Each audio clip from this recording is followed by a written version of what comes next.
Hello, everyone, and welcome back to Fast Guard News. I'm Dwight Gibson, I'm Roderick Payne. and today we want to talk to you about CEOs wanting to not hire bodyguard service.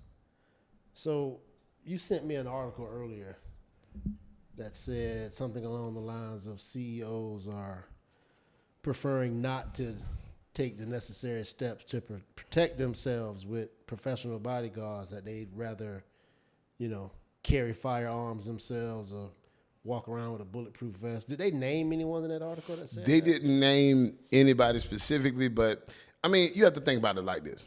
A CEO of a major brand taking on the liability that comes along with protecting yourself, like, we're on air.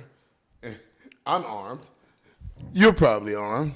We're always armed, right? Mm-hmm. In business, this is all part of the level that we're at. When you become a CEO of a Fortune 500 company, or these big companies where everybody knows your name and knows who you are, I think that that's like the guy who buys 1,000 acres and says, you know what, I'm going to cut my grass myself.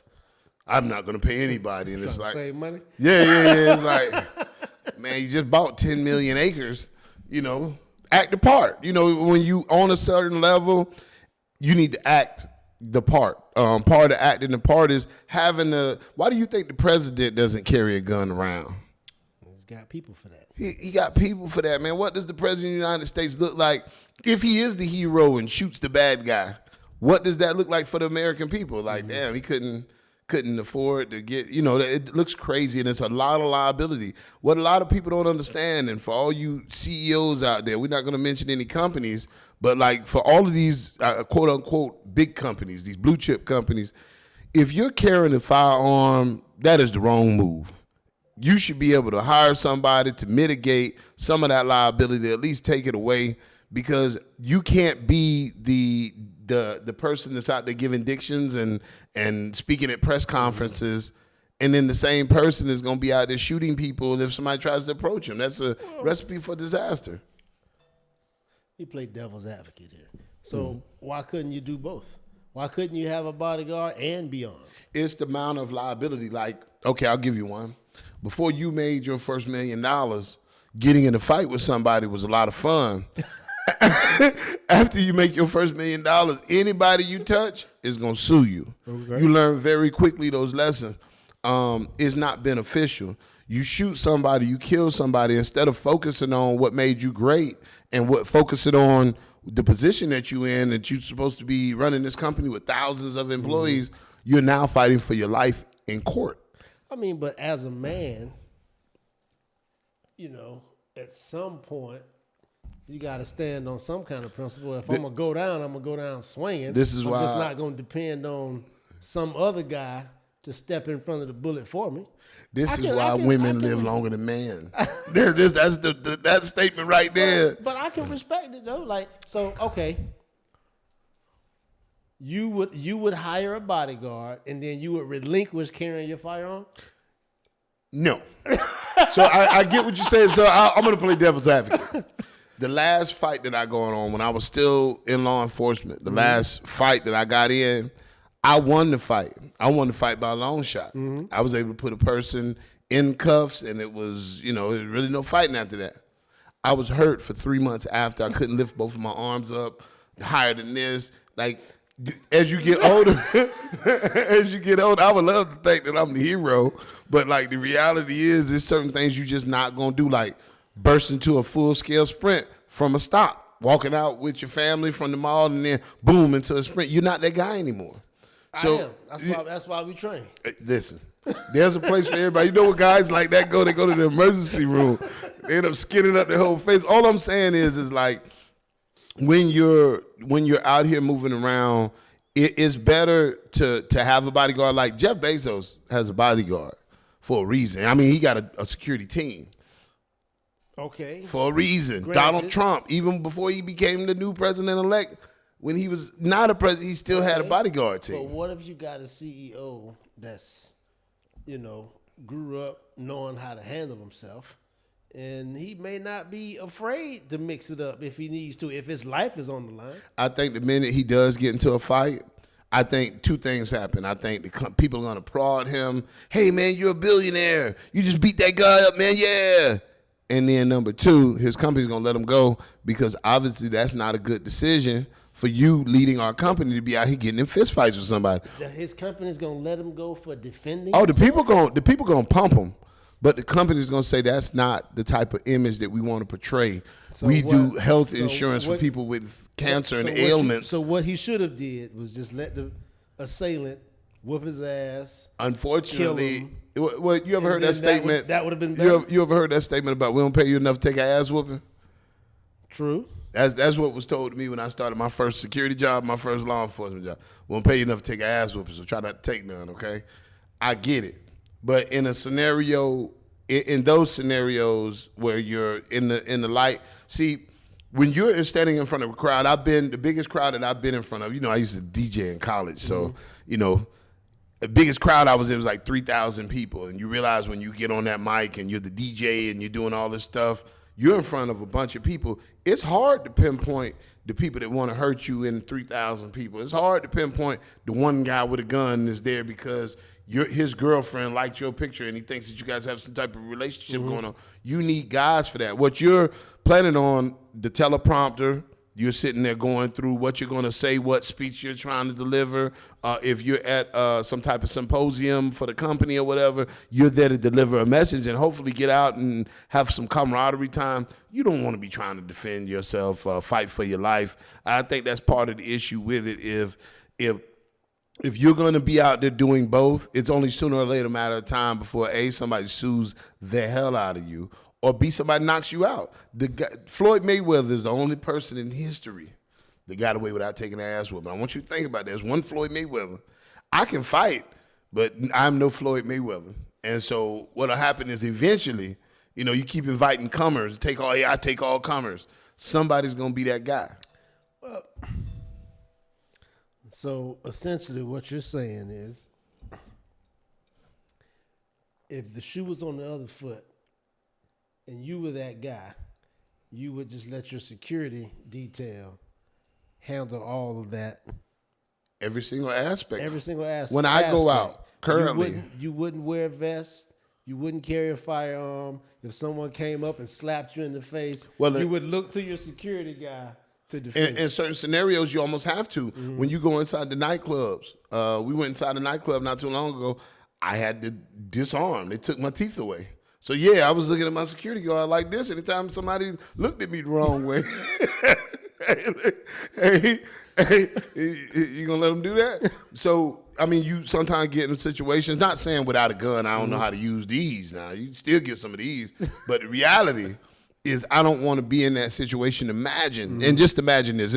We'll break this down all the way to the regular guys. Imagine you out with your wife. Guy steps up. You've been training for the last 4 months. You feel like you can handle them. What you didn't know is this 4-time WBF world champion is about to knock your ass out in front of your wife. Mm-hmm. Where that's a win. If he's a 4-time WBF world champion, you're gonna sue him, right? His hands are weapons. Yeah, but you're gonna take the loss right out there directly by getting punched and then falling out in some type of fashion. And then what happens if you fall down? Maybe you hit your head, maybe you hurt yourself. Mm-hmm. Maybe the guy talks to your wife. Mm-hmm. What are you going to do? He just knocked you out. So you just don't want to be in that scenario at all. If you can afford the protection, and again, this is a pay-to-play type game. I say that all the time because I don't want people thinking that bodyguard services is free because they're not. Mm-hmm. It's still an affordable option. If I'm going somewhere and say if I'm an internet influence, we're on, we got a couple of podcasts out. We're on Fast Guard News. Everybody knows us. We can afford a bodyguard for an hour or two if we're going out somewhere to make an appearance where our main focus is going to be making an appearance, signing autographs, speaking to people versus trying to keep my head on the swivel. Mm-hmm. And, it just creates a dangerous situation. And I think that they need to rethink that a little bit more. I agree. I've been as American can get. Mm-hmm. And I agree with the whole Second Amendment, carry the firearms and do all this stuff. Wearing a bulletproof vest, is hot, it's sticky, it's stinky. Number one, they even got the little thin ones now that move with you and all that stuff. But there's no guarantee that these things are going to work. And what help is a bulletproof vest going to do if you get shot in the face?